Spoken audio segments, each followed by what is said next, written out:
सत साहिब जय बंदी छोड़ की बंदी छोड़ सतगुरु रामपाल जी महाराज की जय बंदी छोड़ कबीर साहिब जय भगत भाइयों। ये ज्ञान अमृत एवं षडेंद्र का विश्व पुस्तक एवं PDF एवं लिंक प्राप्त करने के लिए 98-280 और 72-914 ओम प्रकाश दास राजस्थान से गांधीनगर। भगत भाइयों, अब मैं आप लोगों को ये बता देना चाहता हूँ कि 18 नवंबर 2014 को संत रामपाल जी महाराज की आंखों के सामने काल ब्रह्म का उत्पाद मचाना। जहाँ तक मुझे विश्वास है कि आप सभी पाठ्यक्रम बरवाला कांड से वाकिफ हो गए, सब लोगों ने देखा है। इस कांड के कारित होने का मुख्य कारण इस पुस्तक के पीछे के पेजों में विधिवत विवरण दी जा चुकी है, इसलिए पुनः अंकित करना समय का दया होना होगा। अब हम उसके आगे बढ़ते हुए आप सभी तक हकीकत पहुंचाने की घटना क्या क्या हुआ, हम आपको हकीकत बता रहे हैं भगत भाइयों। कैसे काल ब्रह्म ने बरवाला में उत्पाद मचाया, आखिर परमात्मा स्वरूपी संत रामपाल जी महाराज के रहते रहते उनके आश्रम में काल ब्रह्म का उत्पाद मचाने का दाव कैसे लग गया। संत रामपाल जी महाराज के रहते रहते भगत भाइयों काल का दाव कैसे लग गया। क्या गुरु जी का दिया हुआ ज्ञान गलत है, कबीर परमात्मा की वाणी गलत है।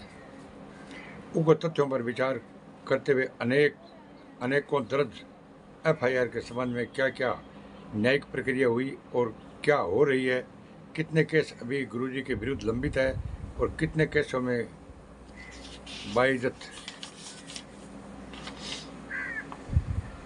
बरी हुए हैं और कितने केसों में सजा हुई है, सजा के खिलाफ अपील आदि दाखिल हुई है या नहीं। यदि अपील दाखिल है तो उसमें कौन सा स्टेट पर लंबित है, संबंध में रखने का प्रयास किया हूँ।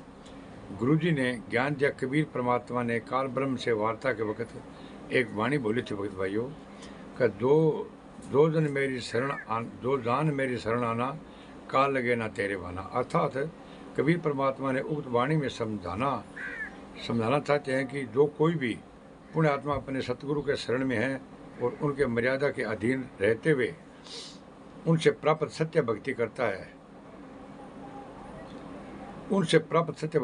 तो उस पर कभी भी काल का कोई कला नहीं चलती और नहीं बाना अर्थात दाव लगता। भगत भाइयों, हमारे सतगुरुदेव जी नित्य नियम में हम सभी पुण्य आत्माओं को हर रोज एक वाणी बुलवाते हैं कि सतगुरु जो चाहे सो कर ही 14 कोटि दूत यम डरी। भावार्थ की यदि कोई पुण्य आत्मा सतगुरु के मर्यादा में रहकर सतगुरु द्वारा दिए गए सतनाम मंत्र और 14 करोड़ इकट्ठे यम के दूत सामने आ जाते हैं तो सतनाम मंत्र के एक बार के जप से वे सभी यम के दूत डर कर भाग जाते हैं। इतने ताकत है सतनाम मंत्र में भगत भाइयों। गुरु जी के यहाँ तक बताया कि यमदूत भी कौन कहे, यदि काल ब्रह्म भी सामने आ जाए इस मंत्र का एक बार जब काल ब्रह्म बदहवास होकर डर भाग जाता है। सतगुरु द्वारा दिए गए उपरोक्त ज्ञान में तनिक भी गलत होने का गुंजाइश नहीं है, मगर उपरोक्त वाणियाँ तभी सिद्ध होगा जब सतगुरु की मर्यादा निभाएंगे भगत भाइयों। अब आप पाठ्यक्रम से मेरा प्रश्न यही होगा कि दिनांक 18 नवंबर 2014 बरवाला आश्रम में समर्थ सतगुरु श्री रामपाल जी महाराज के रहते हुए तथा वहाँ पर मौजूद लाखों प्रथम मंत्र पुण्य आत्माएं, हजारों सतनाम मंत्र प्राप्त हुए आत्माएं, 100 सारनाम मंत्र प्राप्त हुए आत्माएं माइक पर सतगुरु के आदेश होने का सुन जानकर लाखों प्रथम मंत्र, हजारों सतनाम मंत्र, 100 सारनाम मंत्र पुण्य आत्माओं ने अपने अपने प्राप्त मंत्रों का जाप की गति बरवाला आश्रम में एक तंत्र रूप से बढ़ा दी थी भगत भाइयों। फिर भी काल ब्रह्म के दूतों ने उत्पाद मचाया कि 6 लोगों की मृत्यु का दोष हमारे सतगुरु के सिर पर चढ़ा भगत भाइयों। तो भगत भाइयों वो आदेश कौन दे रहा था? आदेश संत रामपाल जी महाराज को इन लोगों ने बंधक बना लिया था। ये आदेश महेंद्र, राजेंद्र, राम कुमार ढाका, बलजीत ये दे रहे थे भगत भाइयों। यही मतलब काल के दूत थे जो संत रामपाल जी महाराज को आजीवन कारावास करवाया भगत भैया। ऐसे उत्पाद मचाया कि 6 लोगों की मृत्यु दोष हमारे सतगुरुदेव सिर पर चढ़ा। आखिर ऐसा क्यों? काल ब्रह्म का कैसे बाना अर्थात दावरा दूतों को उत्पाद मचाने का अवसर कैसे लगा? जाप मंत्र कैसे निष्फल अर्थात बेअसर हो गए, जबकि आश्रम के अंदर तीनों मंत्रों का जाप एक तंत्र रूप से चल रहा था। क्या मंत्र झूठे थे? क्या गुरुजी का ज्ञान झूठा था या गुरुदेव झूठे हैं? उक्त प्रश्न युक्त तथ्यों पर पुण्य आत्मा को चिंतन, 1 मिनट भैया, पुण्य आत्माओं को एक चिंतन करने की जरूरत है कि आखिर ऐसा क्यों हुआ, क्यों मंत्र बेखबर हो गए, घटना कैसे घट गई, इसका उत्पाद कैसे मचा। मेरा मत है किसी ने अपने सतगुरु से मंत्र प्राप्त नहीं किया है और ना ही कोई पुण्य आत्मा अपने सतगुरु की मर्यादा को निभा रहा। भगत भाइयों, संत रामपाल जी महाराज के मुख कमल से किसी ने मंत्र नहीं लिया, सब डिविडी से नाम लिए और डिविडी और नाम सब फर्जी है। पुण्य आत्मा अपने सतगुरु के मर्यादा को निभा रहा था।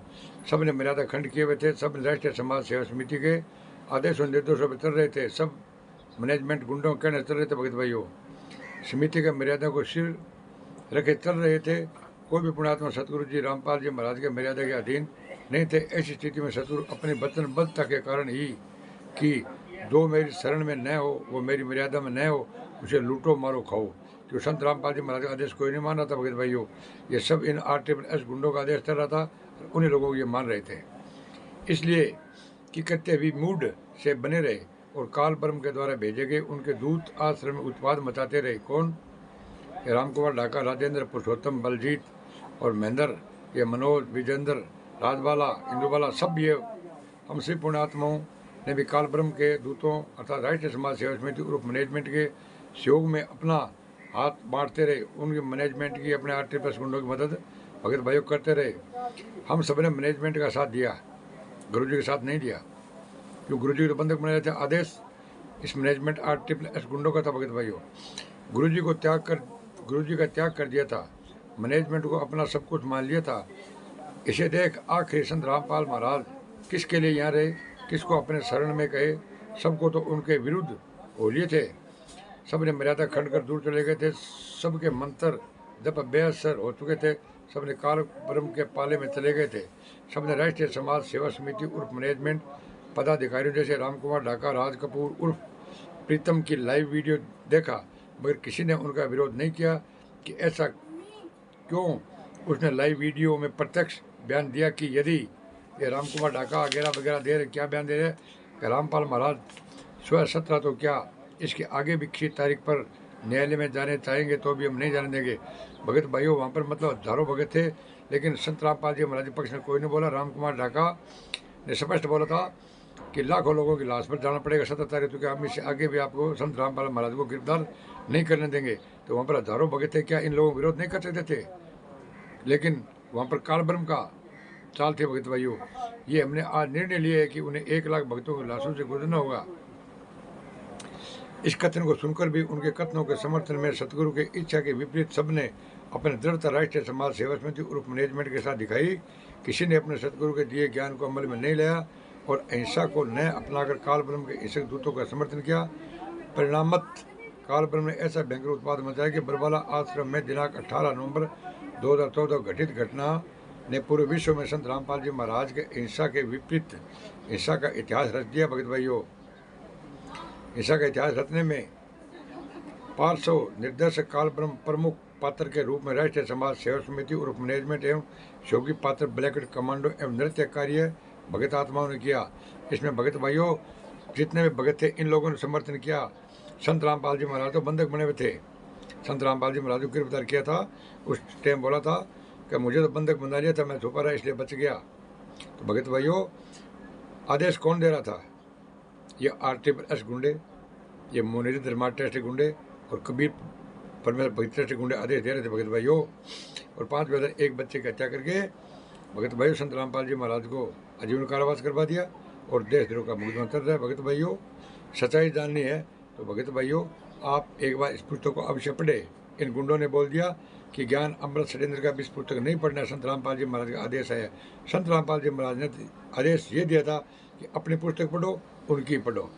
जब तक आप अपनी पोटली नहीं खोलोगे तब तक आपको क्या पता लगेगा कि इसमें क्या लिखा है। भगत भाइयों, इसलिए भगत भाइयों इस पुस्तक में RSS गुंडों का इसमें काला चिट्ठा है। काला चिट्ठा इन लोगों ने 5 बजे एक बच्चे की हत्या की है और संत रामपाल जी महाराज को दोषी बना दिया, हुआ झूठी दे दी। हमने संत रामपाल जी महाराज के आदेश से ये सब कुछ किया है। तो भगत भाइयों इस पुस्तक को अवश्य पढ़ें और भगत भाइयों इस चैनल को लाइक और कमेंट और सब्सक्राइब करना है बोले। शायद साहेब जय बंदी जोड़।